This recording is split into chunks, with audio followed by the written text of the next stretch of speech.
जय श्री राम, जय हनुमान बाबा की जय। और मैं आपका फिर से स्वागत करता हूँ इस संपूर्ण सृष्टि ज्ञान चैनल में। और हम आज बात करने जा रहे हैं कि बटुक भैरव और काल भैरव बाबा की उत्पत्ति हुई कैसे, और इसके बारे में क्या पुराणों में लिखा है, तो इसके बारे में आज हम आपको बताएंगे। तो चलिए शुरू करते हैं। पर शुरू करने से पहले जय श्री राम, जय हनुमान बाबा और बटुक भैरव बाबा की जय। देखिए, उत्पत्ति के शुरू करने से पहले आपको हम पहले ये बताएंगे कि भैरव बाबा की उत्पत्ति कैसे हुई। देखिए, ऐसा है, पुराणों में दो जो बातें कही गई हैं या दो कहानियाँ कही गई हैं, उसके बारे में आपको हम बताएंगे। देखिए, एक बार एक अंधकासुर नाम का एक दैत्य रहता था। तो अंधकासुर को बहुत घमंड हो गया था और उसको लगता था कि उससे ज़्यादा कोई बलशाली और शक्तिशाली नहीं है। वो देवताओं को बहुत परेशान करता था, देवताओं को पीट के बाहर कर देता था। तो एक बार उसने गलती ये की कि वो भगवान शिव से जाकर भिड़ गया।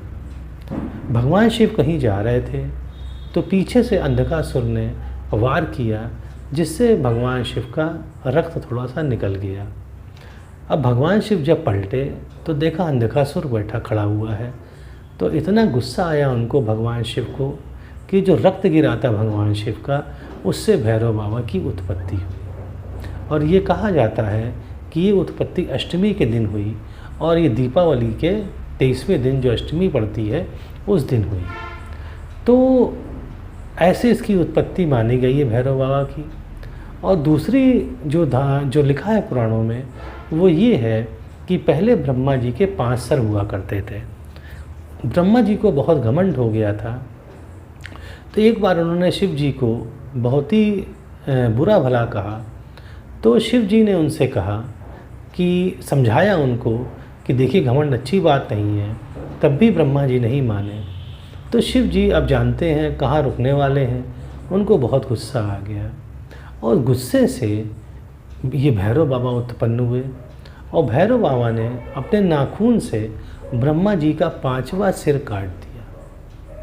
और 5वां सिर जब भैरव बाबा काट दिया, अच्छा, एक और बात भी है कि ब्रह्मा जी चूँकि 4 वेद रच चुके थे, 5वां वेद रचने जा रहे थे, क्योंकि 5 सर थे उनके। तो जब सर ही कट गया तो 5वां वेद नहीं रच पाए, और उनको समझ में आ गया कि भगवान शिव की शक्ति क्या है। तो उन्होंने भगवान शिव से माफ़ी मांगी, और इस प्रकार से भैरव बाबा की उत्पत्ति हुई।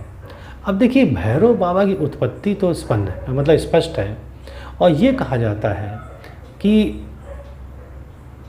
भैरव बाबा से ही 2 भैरव और उत्पन्न हुए।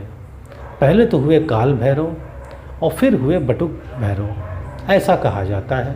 तो भगवान शिव के रक्त से भैरव बाबा उत्पन्न हुए, और फिर भैरव बाबा के 2 भाग हुए, प्रथम काल भैरव बाबा और दूसरे बटुक भैरव बाबा। जो बटुक भैरव बाबा है वो बाल रूप है, मतलब उनको छोटा रूप है, मतलब 5 साल के माने जाते हैं। और उनका सौम्य रूप विख्यात है, और उनकी पूजा कोई भी कर सकता है। और काल भैरव बाबा यौवन अवस्था के हैं, और उनकी पूजा भी कोई कर सकता है, पर उनकी पूजा हो सकता है थोड़ा भय लगे। पर बटुक भैरव बाबा की पूजा कोई भी कर सकता है, मन से करेगा तो बटुक भैरव बाबा सब देते हैं कि उनका रूप बहुत सौम्य है। और काल भैरव बाबा का रूप बहुत क्रोधित है, इसलिए उनकी पूजा में थोड़ा सा डर लगता है। तो हमने देखिए आज आपको बताया कि बटुक भैरव बाबा और काल भैरव बाबा की उत्पत्ति कैसे हुई। तो उम्मीद है आपको समझ में आ गया होगा, और हमें आज्ञा दें। अच्छा लगता है तो सब्सक्राइब करिएगा। तो जय श्री राम, जय हनुमान बाबा और बटुक काल भैरव बाबा।